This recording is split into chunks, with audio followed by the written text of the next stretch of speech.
السلام عليكم ورحمة الله وبركاته. جولتنا النهاردة مع المتحف المصري بالتحرير. زي ما انتم شايفين كده، دي منظر من فوق للبهو الرئيسي للمتحف، ودول التمثالين الكبار اللي بيتصدروا المدخل الرئيسي بالبهو، اللي فيه القطع الأثرية المختلفة. حبيت اخد اللقطة الأولانية من فوق عشان ناخد صورة مجمعة كده لأكبر قدر ممكن من القطع اللي موجودة في المتحف. وبعد كده نزلنا تحت نفرجكم على القطع. ده في الوش كده الهرم الأسود، هرمين بن بن، وبرضه هننزل عنهم فيديوهات صغيرة كده برضك. ودي تماثيل في المتحف نتفرج عليها ونحاول نقربها لكم عشان تبقوا متواصلين معانا وشايفين. دي برضك بعض مقتنيات المتحف: مومياء، تابوت جنب منه، وده الهرم الأسود. برضه نعمل عليه زوم كده عشان نبين التفاصيل بتاعته زي ما انتوا شايفين. وديت ثالوث من قورع اهوت، نحاول نقرب عليه ونشوف التفاصيل النحت الممتازة. الملك من قورع، وديت زوجته اللي على يمينه، ودي فلاحة مصرية من وجه بحري كانت بترمز لتوحيد مصر. طبعا كل ده نحت عبقري جميل جدا، والثالوث ده منه 5 نسخ موجودين.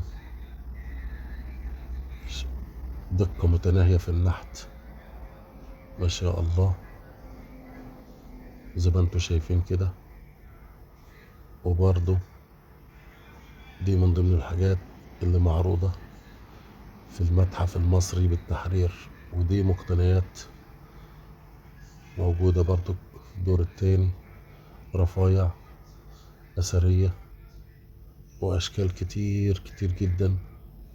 طبعا هو اتنقل منه حاجات كتير جدا راحت المتحف المصري الكبير اللي تم افتتاحه في شهر 11 2025. واحنا بنصور اهوت بعض المقتنيات في المتحف تحرير موجودة لسه، في حاجات حلوة اوي هناك. شايفين التمثال دوت، تمثال جميل جدا برضو.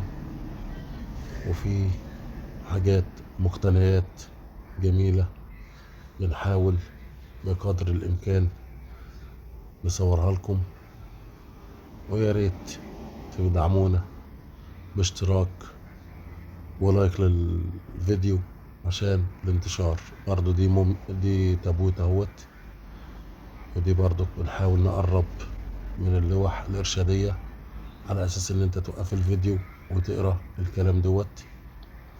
ده تمثال على فكرة ملوش راس، تمثال برضك من النحت المصري القديم.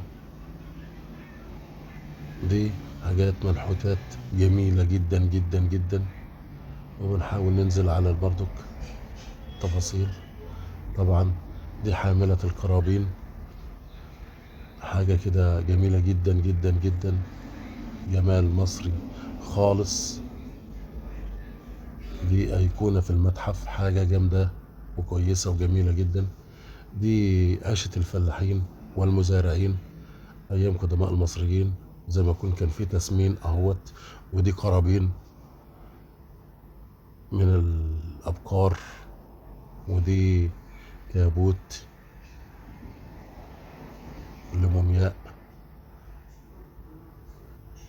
نسائية. وبرضك دي تابوت تاني. توابيت هناك حلوة جدا جدا جدا، وعليها نقوش جميلة جدا جدا. في كمية توابيت حلوة موجودة في المتحف بنحاول نشرحها لكم ونقرب لكم التصوير بتاعها عشان تشوفوها. ودي برضو تابوت لواحدة تانية، مش عارف ان كانت ملكة ولا حاجة كبيرة، بس الاسم موجود على التابوت من بره. وده التابوت الزجاجي اللي بيبقى يستخدم ساعة الترميم. أي موميا بنحط فيها الموميا ونبدأ نرمم الموميا. ولما نحب ننقل حاجة نعرضها بره المتحف، مومياوات ولا حاجة، تنقلها في التابوت الزجاجي دوت. وده برضك اهوت تماثيل معروضة. شايفين النحت عامل ازاي؟ ما شاء الله ما شاء الله. نحت حاجات دقيقة جدا. ايوه، بقرب بالكاميرا على اساس تشوفوا الدقة في النحت والرموز. ودي برضك اهو تابوت فيه نقوش داخل من جوه. شوف النقوش دي، النقوش دي داخل التابوت من جوه بتبقى. ودي تابوت تاني عليه نقوش جميلة جدا جدا جدا. ما شاء الله ما شاء الله. برضو